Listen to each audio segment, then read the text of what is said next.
তারেক রহমানের অগ্রবর্তী দল হিথ্রো এয়ারপোর্টে এসে পৌঁছেছে।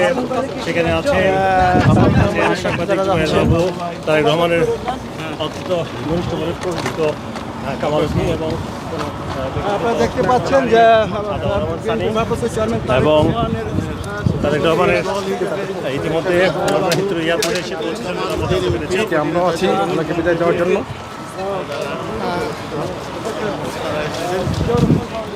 বিএনপি ভারপ্রাপ্ত চেয়ারম্যানের সফরসঙ্গী হিসাবে আছেন বোর্ডিং ক্লাস নেবেন এবং জিয়াউর রহমান ফাউন্ডেশনের কোঅর্ডিনেটর।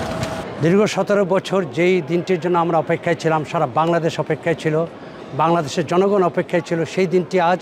সেটি একটি ঐতিহাসিক দিন। আজকেই আমাদের নেতা প্রিয় তারেক রহমান তিনি যাবেন বাংলাদেশে এই হিথ্রো টার্মিনাল 4 থেকে। সুতরাং এই দিনটি আমাদের জন্য একটি ঐতিহাসিক দিন এবং বাংলাদেশের জন্য একটি ঐতিহাসিক দিন। এবং আজকের এই দিনটি প্রমাণ করছে যে তারেক রহমানের কাছ থেকে বাংলাদেশ দূরে থাকলেও তারেক রহমানের কাছে বাংলাদেশ কখনোই দূরে ছিল না। বাংলাদেশের ছেলে বাংলাদেশে ফিরে যাচ্ছেন, মায়ের কাছে ফিরে যাচ্ছেন। এটি হচ্ছে অনেক একটা আনন্দের বিষয়। দেশবাসী সহ ওয়ার্ল্ডের বাংলা ভাষাভাষী যারা আছেন সবার প্রতি আকুল আবেদন, আপনারা মন থেকে দোয়া করবেন আমাদের বিএনপির ভারপ্রাপ্ত চেয়ারম্যান জনাব তারেক রহমান সাহেবকে নিয়ে আমরা অল্প কিছুক্ষণের মধ্যেই আমরা এখান থেকে ফ্লাই করব। বাংলাদেশ টাইম রাত 12টা 15 মিনিটে এখান থেকে ফ্লাই করবো ইনশাআল্লাহ। আগামীকাল সকাল 11:55 ঢাকাতে অবতরণ করবে। সবার কাছে দোয়া চাচ্ছি, আপনারা দোয়া করবেন যেন আল্লাহ তাআলা সহি সালামতে উনাকে ঢাকাতে যে বিমানটি নিয়ে যাচ্ছে বিমানটি অবতরণ করতে পারে, এই জন্য আপনাদের কাছে দোয়া চাচ্ছি। সিলেটে কত সময় থাকবে?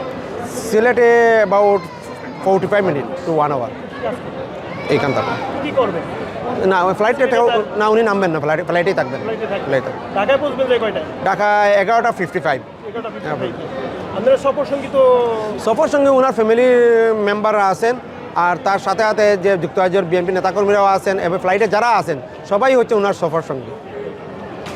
নর্মালভাবে যাইতেছেন? নর্মাল, উনি কোনো ভিআইপি কোনো কিছু নাই দেখতে না, ওনার লাগেজগুলো নর্মালভাবে যাচ্ছে, সব কিছু নর্মাল। উনি বাসার সাথে বাইরে হয়েছেন, নর্মাল যেভাবে গাড়ি চালিয়ে আসেন এইরকমই আসতেছেন উনি।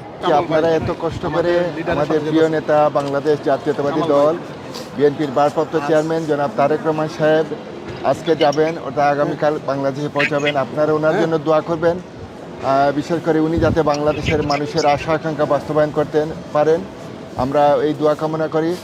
আজকে সত্যিকার এটা ঐতিহাসিক দিন, যেহেতু আমাদের প্রিয় নেতা দীর্ঘ 17 বছর এই দেশে ছিলেন।